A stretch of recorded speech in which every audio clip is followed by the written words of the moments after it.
ગુજરાતની અંદર હવે છે. સમગ્ર ભારતને પાવ કરતા કરતા નીલકંઠ વર્ણી મધ્યપ્રદેશમાંથી આ ગુર્જર ધરા ઉપર પધાર્યા.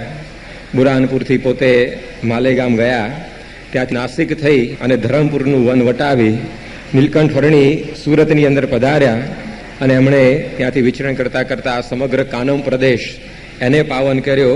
એ ગઈકાલે આપણે વાતો જોઈ. ત્યાર પછી એમણે ચરોતર પ્રદેશની અંદર પોતાનો લાભ બધા મુમુક્ષુઓને આપ્યો. એ કથા પણ આપણે સાંભળી.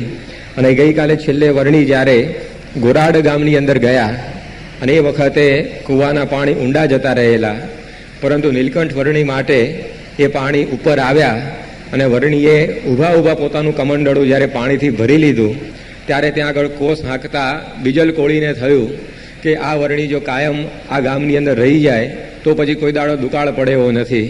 એટલે પોતાના ગામના જે આગેવાનો એને બોલાવવા ગયો કે ચાલો ચાલો કે એક ચમત્કારી વર્ણી આવ્યા છે અને એમને આપણી પાસે રાખી લઈએ.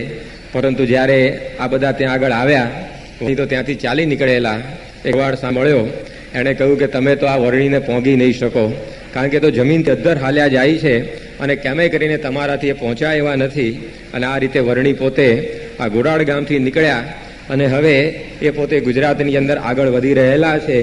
એની અંદર એ પોતે રસ્તો ભૂલ્યા અને ત્યાં આગળ એક અદેશી ઘરાસિયા એને નીલકંઠ વર્ણી પૂછે છે કે અમારે ધોલેરા જવું છે, તો ધોલેરા જવાનો તમે અમને માર્ગ બતાવો.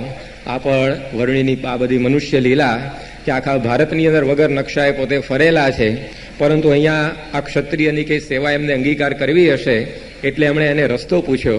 ત્યારે ઘરાસિયાએ કહ્યું કે તમે પહેલાં અહીંયાથી રૂણી ગામ જજો, ત્યાંથી પછી વડગામ થઈ અને 75નો આરો ઉતરી અને પછી ધોલેરા પહોંચી શકશો. આ રીતે એણે પોતે રસ્તો બતાવ્યો.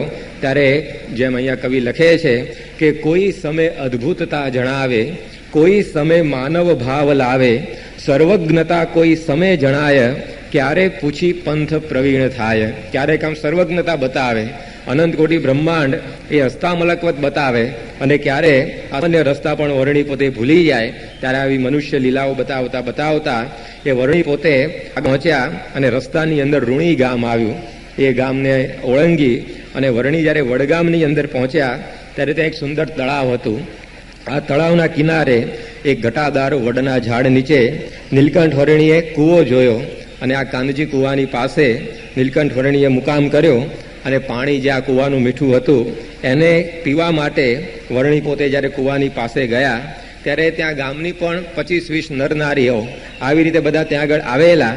અને આ બધી પનિહારીઓએ જ્યારે નીલકંઠ વર્ણીની મૂર્તિ દેખી ત્યારે 9 રસમય મૂર્તિ આ નીલકંઠ વર્ણીની દેખાઈ. જે 9 રસનું વર્ણન એ શાસ્ત્રોમાં છે, એ બધાય રસ આ વર્ણીની સુકોમળ કાયાની અંદર એ બધા દેખાયા. અને નારીઓ બધી પરસ્પર વાતો કરવા લાગી કે દીઠા કોઈએ રૂપ શૃંગાર, જાણે કોટી કામનો મદ હરનાર. જાણે શૃંગાર રસ એ મૂર્તિમાન અહીંયા આવી ગયો હોય એવો કેટલાકને આ ભાવ થયો. હાસ્ય રૂપે દીઠા કોઈએ હરી, હસાવે છે હરી હાસ્ય કરી. કોકને હાસ્ય રસ આ વર્ણીના સ્વરૂપની અંદર દેખાયો અને આવી રીતે અનેક દુઃખોની વચ્ચે પણ જાણે આ વર્ણી આપણને હસાવી રહ્યા છે એવો અનુભવ થયો. કોકને એમની હાંસી એટલે કે હાસ્ય એટલું બધું મધુર લાગ્યું કે કહે કોઈ જુઓ એની હાંસી, જાણે હોય શું મોહની ફાંસી. કે આપણા આવી રીતે ગળાની અંદર આ ફાંસી નાખી દેશે, કહેતા આપણને એના રૂપની અંદર એ ગુલતાન કરી દેશે.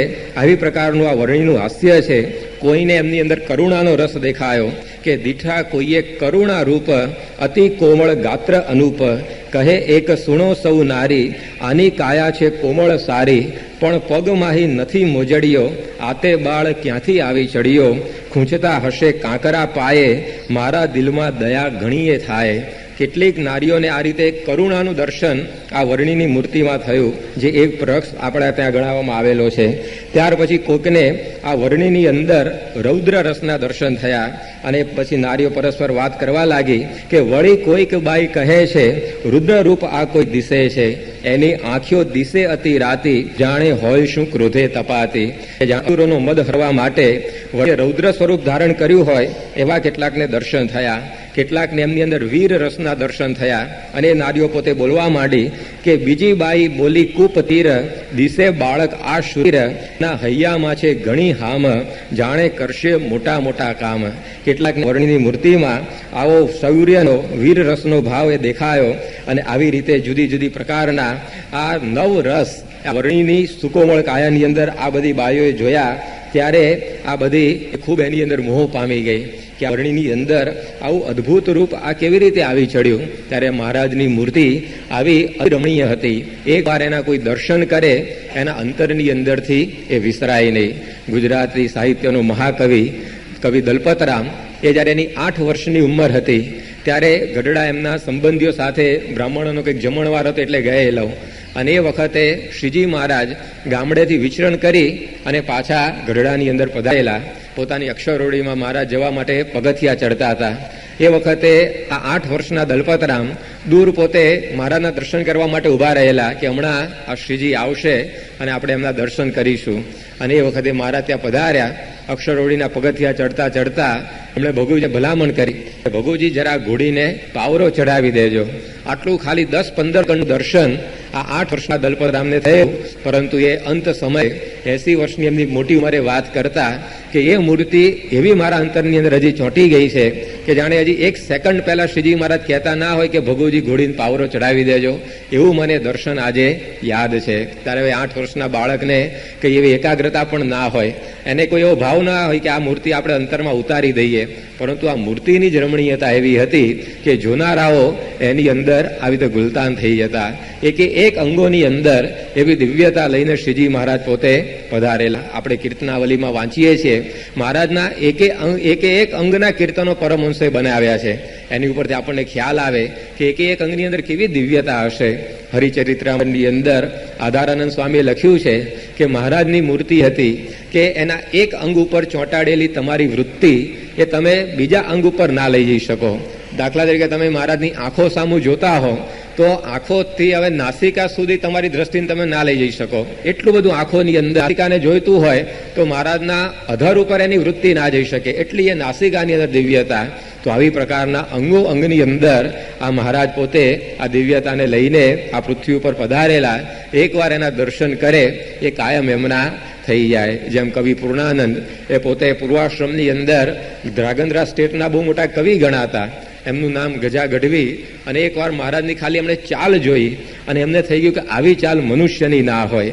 ચૂપીલી સુંદર ચાલ છે અને પોતે સહેજે ચાલ્યા જાય, બીજાને તો બહુ થઈ પડે, દોડે ત્યારે માંડ પુગાય. શ્રીજી મહારાજ કેવું ચાલતા, તો આમ તમે એમને જોતા હો ચાલતા તો તમને લાગે કે બહુ આમ ધીમે ધીમે ચાલી રહ્યા છે, પોતે સહેજે ચાલ્યા જાય એવું આપણને લાગે. પરંતુ તમારે એમની સાથે જો ચાલવાનું થાય તો દોડે ત્યારે માંડ પુગાય. તમારે દોડવું પડે. એ તો આમ ધીમે ધીમે ચાલતા ચાલતા લાગે, પરંતુ સાથે જ્યારે ચાલવાનું થાય ને ત્યારે આપણને દોડવું પડે એવી માને થયું. આવી ચાલ મનુષ્યની ના હોય. અને પોતે ત્યાં ને ત્યાં આ કવિપદ મૂકી અને શ્રીજી મહારાજના પરમહંસ બની ગયા. મહારાજ એમનું પૂર્ણાનંદ નામ પાડ્યું. ત્યારે પ્રેમાનંદ સ્વામીએ લખ્યું કે ચલની મેં ચિત્ત ચોર લિયો હે, ભૂપતિ ભયે ભેખધારી. ખાલી એક ચાલ જોઈ અને આવા મોટા મોટા કવિઓ રાજાઓ એ શ્રીજી મહારાજના પરમહંસ બની જતા. હરિચરિત્ર ચિંતામણીની અંદર એવું લખવામાં આવ્યું છે કે દંતિયાના દિનમણી શર્મા એણે મહારાજની ખાલી દંત પંક્તિઓ જોઈ, દાંત જોયા અને એને થયું કે આવા દાંત એ મનુષ્યના નહીં. અને એ દિનમણી શર્મા એ પરમહંસ બની અને નિત્યાનંદ સ્વામી થઈ ગયા. ત્યારે આપણને ખ્યાલ આવે કે આ શું આ મૂર્તિ હશે.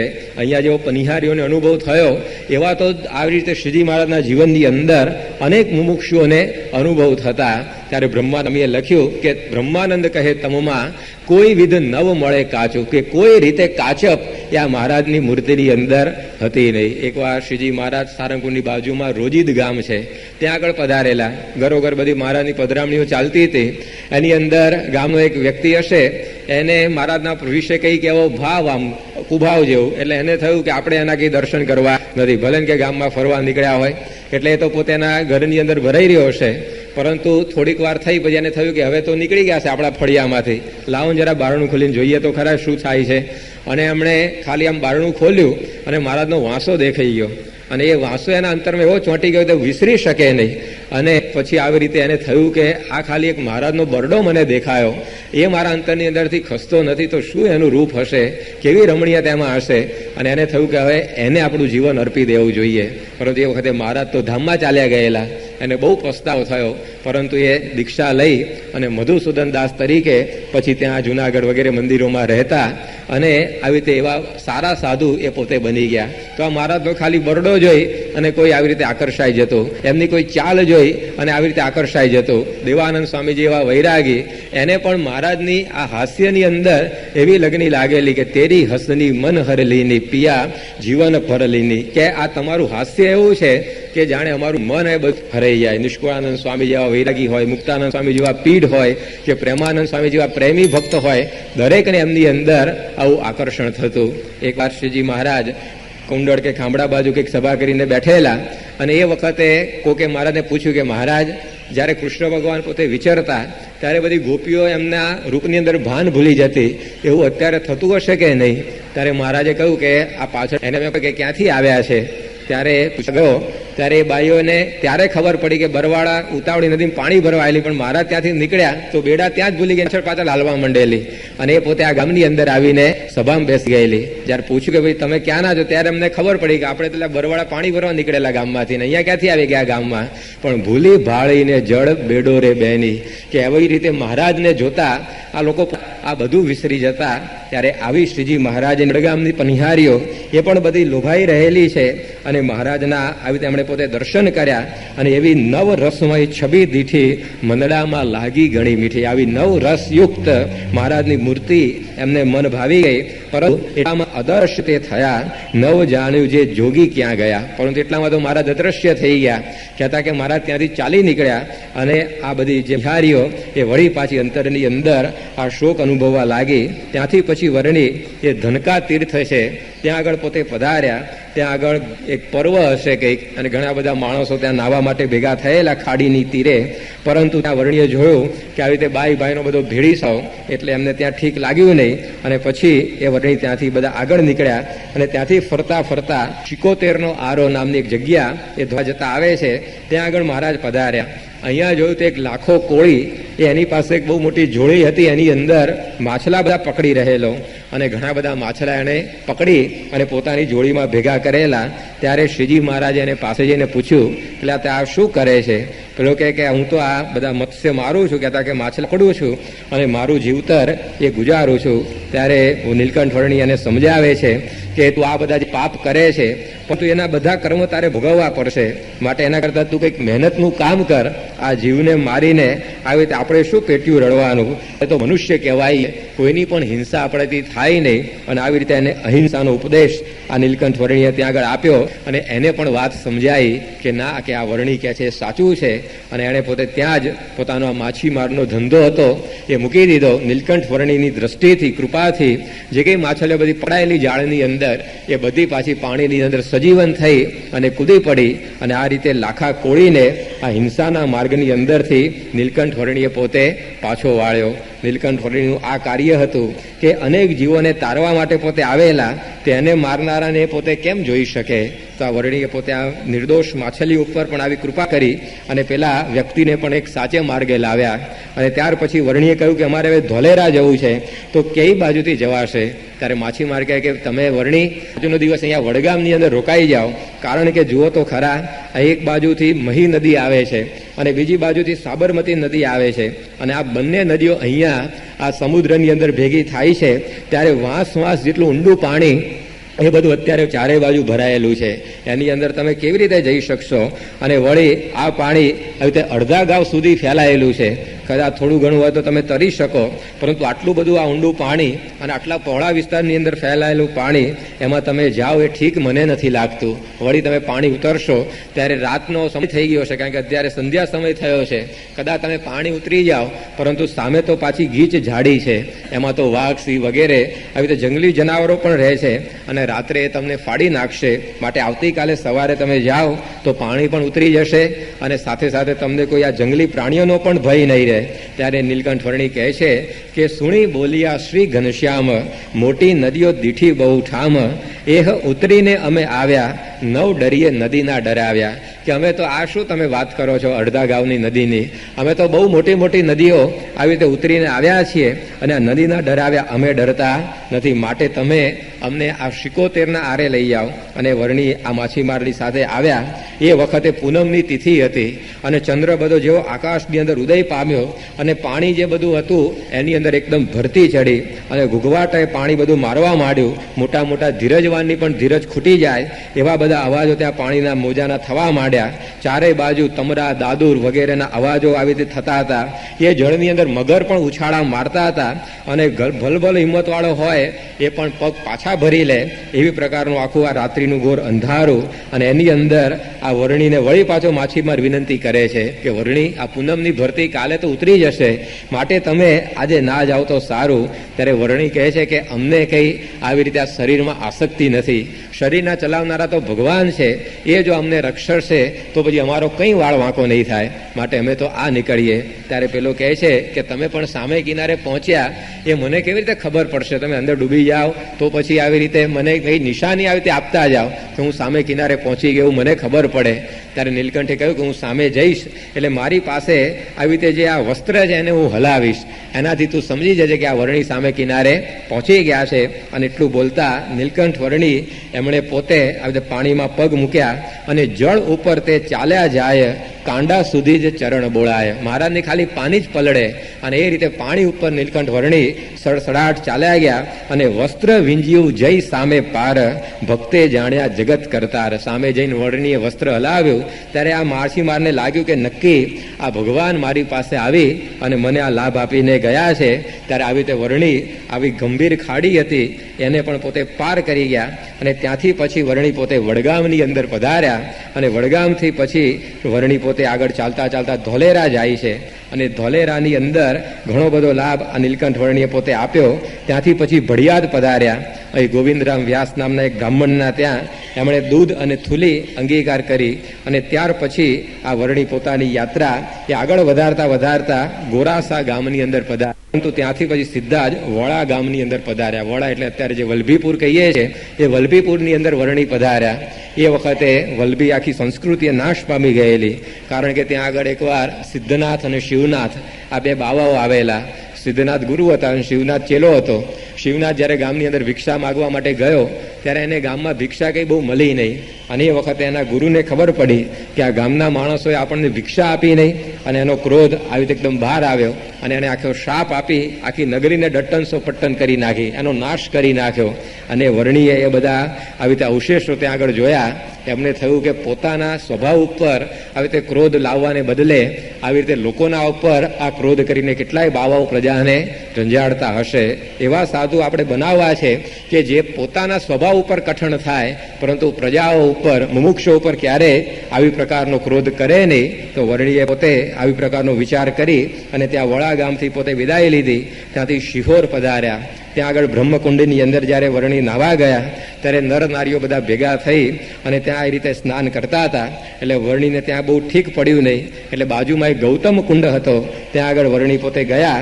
ત્યાં આગળ એમણે સ્નાન વગેરે ક્રિયાઓ પોતાની કરી, ગૌતમેશ્વરનું પૂજન પણ કર્યું અને ત્યાંથી પછી ચાલતા ચાલતા નીલકંઠ વર્ણી ભાવનગરની અંદર પધાર્યા. અહીંયા એક ધર્મશાળા હતી. આ ધર્મશાળાની અંદર દેવજી નામના મહંત એ પોતે ત્યાં હતા. નીલકંઠ વર્ણી એમના આશ્રમની અંદર પહોંચ્યા. એમણે વર્ણીને સાધુ જાણીને અન્ન, વસ્ત્ર, પાણી વગેરે આપ્યું. ત્યારે વર્ણીએ પછી એમની સેવા અંગીકાર કરી અને 3 દિવસ સુધી એ વર્ણી પોતે ત્યાં આગળ રહ્યા. જ્યારે પોતે વિદાય થયા ત્યારે આ મહંત એમના પગમાં પડી ગયો અને વર્ણીને કહે છે કે તમે અહીંયાથી જશો નહીં, આ આખી જે ધર્મશાળા અને આશ્રમ છે મારે હું તમને આપી દઉં, તમે એના ધણી થઈ જાઓ, પરંતુ તમે અહીંયા રોકાઓ. ત્યારે વર્ણીએ પોતે એમની આમંત્રણ સ્વીકારવાની ના પાડી અને વર્ણી ત્યાંથી ચાલી નીકળ્યા એ મહંત એને ઠુકરાવીને. અને ત્યાંથી આગળ ચાલતા ચાલતા એક કુકડ નામનું ગામ આવ્યું અને એ કુકડ ગામની અંદર ત્યાંના દરબાર ભગવાનસિંહ અને એમનો જે કારભારી જીવો ઠક્કર એ બંને જણા ડેલી આગળ બેઠેલા. અને ત્યાં આગળ જઈને નીલકંઠ વર્ણીએ પૂછ્યું કે આવી રીતે આ ગામની અંદર આ કેટલી વસ્તી છે, કોણ દરબાર છે, આ રીતે થોડી ઘણી બધી પૂછા કરી. અને એ વખતે આ ભગવાનસિંહ દરબાર એણે પણ નીલકંઠ વર્ણીને પૂછ્યું કે તમે કોણ છો અને ક્યાંથી આવો છો, શું તમારું નામ છે? ત્યારે કહે હરી ફરતા અમે છીએ, અનિર્દેશ વિશે અમે રહીએ, જન્મ કર્મથી નામ છે અનંત, ગણતા કોઈ પામે ન અંત. વર્ણિ કે હું તમને મારા કેટલા નામ ગણાવું, કે મારા કર્મને લીધે, એટલે કે મેં જે કંઈ કાર્યો કર્યા છે એને લીધે ઘણા બધા અનંત નામ એ લોકોએ અમારા પાડ્યા છે અને વળી પાડતા રહેશે. અમે અનિર્દેશ ધામની અંદર રહીએ છીએ અને ગણતા બહુ જુગ વહી જાય, છતાં પણ નામ મુજથી એ ન ગણાય. મારા એટલા બધા નામ એ બધા ભક્તો પાડે છે કે યુગોના યુગો વીતી જાય પણ અમારા નામની ગણતરી થઈ શકે એવી નથી. અને આ રીતે વર્ણિ પોતે આટલું કંઈ જતા રહ્યા. આવી અગમવાણી વર્ણિએ ઉચ્ચારી, પણ કારભારી હોશિયાર હતો. એને થયું કે આ વર્ણિ કંઈક આવું આમ ન સમજે એવું બોલી ગયા, એ કોણ હશે, અને કોઈક આવી રીતે બહુ મોટા ચમત્કારી વર્ણિ લાગે છે. એટલે પોતે પોતાના રાજાને વાત કરે છે કે આ રાજા આપણે તે અતિથિ આવ્યા, પણ આપણે એનો કંઈ આદર સત્કાર તો કર્યો નહીં, અને અતિથિનો જ્યારે સત્કાર ન કરીએ ત્યારે ઘણી બધી ઉપાધિ આવતી હોય છે, માટે તમે આ વર્ણિને પાછા બોલાવી લાવો. અને એ રીતે આ રાજાને જણાવ્યું. એટલે રાજા પણ ઊભો થયો અને બંને જણા આ નદી કિનારે જઈ અને વર્ણિ ત્યાં આગળ આંબાના ઝાડ નીચે બેઠેલા એમને વળી પાછા આવી રીતે ગામની અંદર આવવા માટે વિનંતી કરે છે કે તમે અમારું અન્ન પાણી અંગીકાર કરો તો અમારું પણ કલ્યાણ થાય. અને એમ કરીને વર્ણિએ કહ્યું કે તમે અહીંયા અન્ન પાણી લઈ આવો, અમે અહીંયા બેઠા બેઠા તમારી આ રસોઈ જમીશું. અને એ વખતે વર્ણિએ ત્યાં આગળ ભગવાન શ્રી રાજાની રસોઈ જમી અને વર્ણિએ આવી રીતે એની સેવા અંગીકાર કરી. એના સુષુપ્ત સંસ્કાર બધા જાગૃત થઈ ગયા. કુસંગનો જે એને યોગ થઈ ગયેલો એ કુસંગ બધો એનો ટળી ગયો અને શ્રીજી મહારાજના પોતે અનન્ય સત્સંગી આગળ જતા બન્યા. એકવાર એ પોતે ગઢડા જ્યારે પધારેલા ત્યારે 3 સંકલ્પો કરીને આવેલા કે શ્રીજી મહારાજ એક તો મને આવી રીતે નામ દઈને બોલાવે, મને હાર પહેરાવે અને મને ત્યાં આગળ રોકાવાની વાત કરે તો આ વર્ણિ પોતે સાચા. અને એમની સાથે એક ચારણ પણ હતો. એ ચારણે કહ્યું કે આ જો ભગવાન હોય તો આ તમે 3 પરીક્ષા એમની કરજો, અને જો 3 સંકલ્પો સિદ્ધ થાય તો આપણે ત્યાં આગળ રહી જઈશું. અને એ વખતે નીલકંઠ વર્ણિ એટલે કે એ વખત તો મહારાજ પોતે આજે ધર્મધુરા સંભાળી લીધેલી અને ત્યાં આગળ આવ્યા ત્યારે મહારાજે એમનું નામ પૂછ્યું. ત્યાર પછી એ વખતે કંઈ હાર હતો નહીં આજુબાજુ, પરંતુ પલકારાની અંદર ક્યાંથી હાર આવી ગયો અને કેવી રીતે ભગવાન શ્રીના ગળાની અંદર હાર પડ્યો એ કોઈને ખબર નહીં, પણ હાર મહારાજે એમને પહેરાવ્યો. અને જ્યારે જવાની વાત કરી ત્યારે નીલકંઠ વર્ણિ એટલે કે મહારાજે એમને કહ્યું કે તમે 3 રાત અહીંયા રોકાઈને પછી જજો. અને આ રીતે નીલકંઠ વર્ણિ એમના બધા સંકલ્પો શ્રીજી મહારાજે પૂરા કર્યા. એમનો જમણો હાથ પકડીને એમને બાજુમાં બેસાડ્યા. એવી રીતે આ બધા સંકલ્પો એમને પૂરા થયા અને એમને થયું કે નક્કી આ ભગવાન છે. અને પછી પોતે ત્યાં આગળ આવી રીતે મહારાજના અતિ દ્રઢ આશ્રિત બની ગયા. અને એ વખતે મહારાજે પછી એમને વર્તમાન ધરાવ્યા અને કહ્યું કે તમારે કંઈ ઈચ્છા હોય તો માગો. ત્યારે પેલા ભગવાન શ્રી કહે છે કે એક તમારા આશ્રય મને રાખો, તમારા સિવાય બીજે કંઈ વૃત્તિ ના જાય એવું તમે મને કરી આપો. વર્ણિ કહે તો બધું થશે પણ તમારે આ સંસાર વ્યવહારનું કાંઈ માગવું નથી. ત્યારે એ પોતે કહે છે કે તમારી દયાથી જરૂર પૂરતું બધું મને મળી રહે છે, માટે તમારે આપવું હોય તો આ મને આપો. 3જી વાર પણ પાછું મહારાજે કહ્યું કે તમારે કંઈ માગવું હોય તો માગી લો. ત્યારે આ ભગવાન શ્રી કહે છે કે મારે તો જે આ માગ્યું એ જ મને આપો, કે તમારી મૂર્તિ મારા અંતરમાં કાયમ સ્થિર થઈ જાય. ત્યારે મહારાજ એમની આવી માગણીથી રાજી થયા. મુક્તાનંદ સ્વામી બાજુમાં તેને મહારાજે કહ્યું કે જુઓ કે આ ભક્ત કેવા અનન્ય છે કે 3 વાર અમે એમને આવી રીતે માગવાનું બધું કહ્યું છતાં પણ આ લોકોને એમણે કશુંય માગ્યું નહીં. તો આવા ઉત્તમ ભક્ત આ પોતે બનેલા, કારણ કે આ વર્ણિની આવી સેવા એમણે પોતે જ્યારે કરી ત્યારે આ બધા સંસ્કારો એમના જાગૃત થઈ ગયા. ત્યાંથી પછી નીલકંઠ વર્ણિ કુકડથી ફરતા ફરતા દિહોર ગામની અંદર પધાર્યા. આપણા સંપ્રદાયમાં જે હર્ષદભાઈ દવે થઈ ગયા, જેમણે બધા મહારાજના અને યોગી આ શાસ્ત્રીજી મહારાજ ભગતજી મહારાજના ચરિત્રો લખ્યા છે, જીવન ચરિત્રો, એમનું આ ગામ.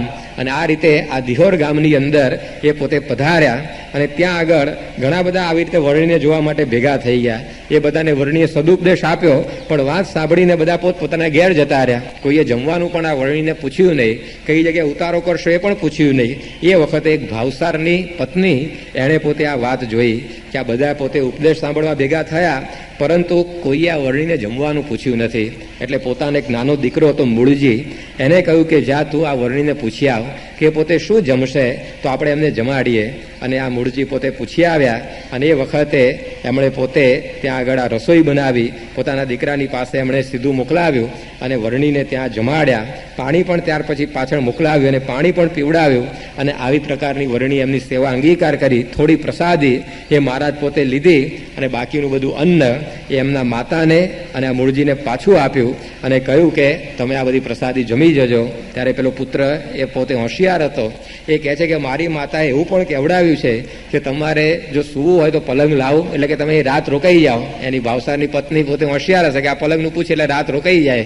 અને એ રીતે વર્ણીને જ્યારે આ પૂછવામાં આવ્યું કે હું તમારા માટે પલંગ લઈ આવું, ત્યારે નીલકંઠ વર્ણી કહે છે કે અમે તો ત્યાગી છીએ અને અમે ક્યારે આ પલંગ ઉપર સૂતા જ નથી. અમને તો પૃથ્વી રૂપી જે આસન એની ઉપર સારી બધી આ નિંદ્રા આવે છે.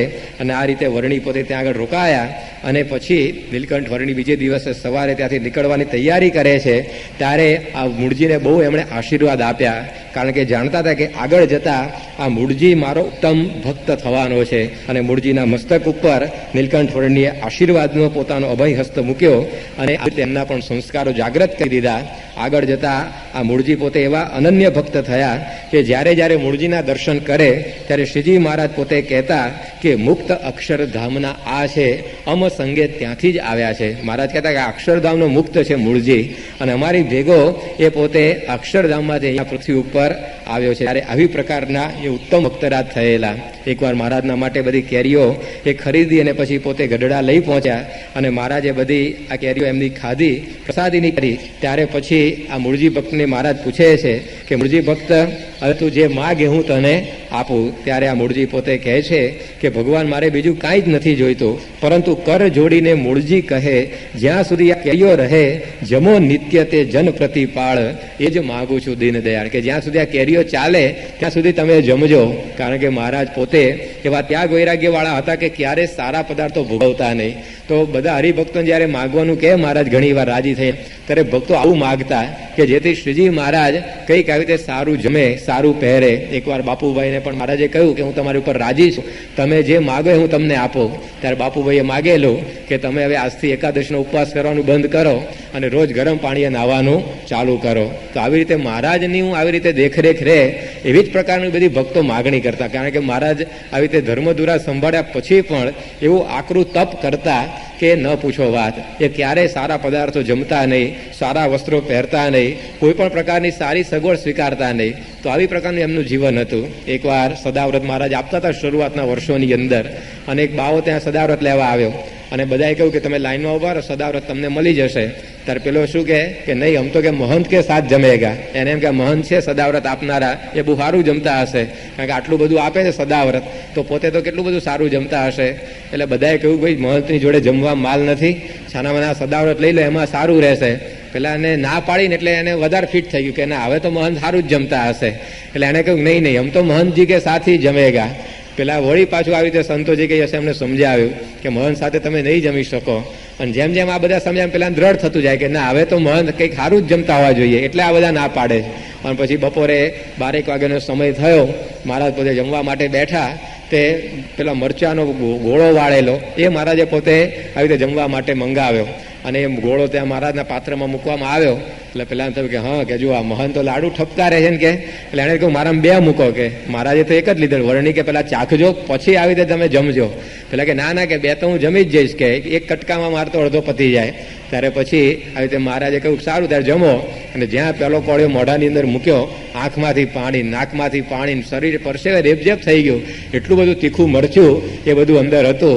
ત્યારે પછી પેલો આમ ઊભો થઈ ગયો કે હવે કે આવું તમે કે જમો છો, કે મને તો એમ કે સારું જમતા છો મહંત છો. એટલે પછી ખો ભૂલી ગયો, મોહનજી કે સાથ નહીં, પણ કે હવે લાઈનમાં ઉભા રહીને જે આવે જમી લઈશું.